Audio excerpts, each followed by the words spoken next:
بسم اللہ الرحمن الرحیم۔ سوال یہ کہ جی بھائی کہتا جی میں نے دکان کے لیے بیعانہ دیا تھا، ہاں جی اب وہ مدت گزر گئی اور مجھے دکان کی وہ قیمت ادا نہیں کر سکا، تو اب وہ بیعانہ انہوں نے ضبط کر لیا، کیا یہ جائز ہے؟ دیکھیں میرے بھائیو، یہ طریقہ تو بالکل حرام ہے، بالکل حرام ہے، ظلم ہے، زیادتی ہے۔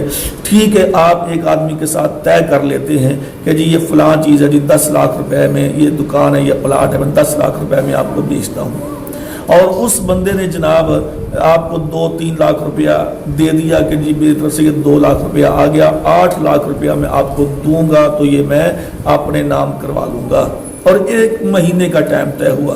اب 1 مہینے کے اندر اس بیچارے سے وہ رقم نہیں بن پائی، اب یہ کہنا ہے کہ جی یہ 2 لاکھ تیرا ضبط ہو گیا، یا پھر اگر بیچنے والا کہے گا جی میں اب نہیں بیچتا تو وہ اس کو ڈبل کر کے دے گا، اور بھائی یہ جوا ہے، حرام ہے، بچو ان کاموں سے۔ ہاں جی اللہ کے لیے اپنی روزیوں کو، اپنی انکم کو حرام کا نہ بناؤ۔ اگر ہماری انکم کے اندر حرام کی ملاوٹ ہو گئی تو اللہ کی قسم نہ نماز ہے، نہ روزہ ہے، نہ حج ہے، نہ زکوٰۃ ہے، کوئی عمل بھی اللہ کے ہاں قابل قبول نہیں ہوتا۔ اس لیے اپنا رزق، اپنا ذریعہ معاش، ذریعہ آمدن اس کو دیکھو، وہ کہیں حرام کی ملاوٹ میں نہ، اس کے اندر حلال کماؤ، حلال۔ اللہ فرماتا ہے یا ایھا الذین آمنوا کلوا من طیبات ما رزقناکم، لوگوں حلال کھاؤ، پاکیزہ کھاؤ، پاکیزہ حرام نہ کھاؤ۔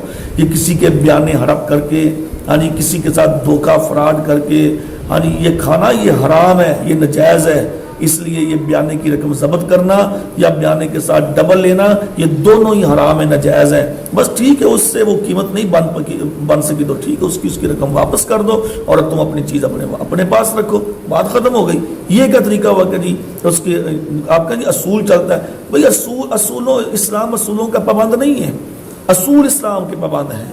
ہمیں اصول کو اسلام کے پابند کرنا چاہیے، اسلام کو اصولوں کا پابند نہیں کرنا چاہیے۔ اس لیے اسلام کے اندر یہ چیز حرام ہے اور ناجائز ہے۔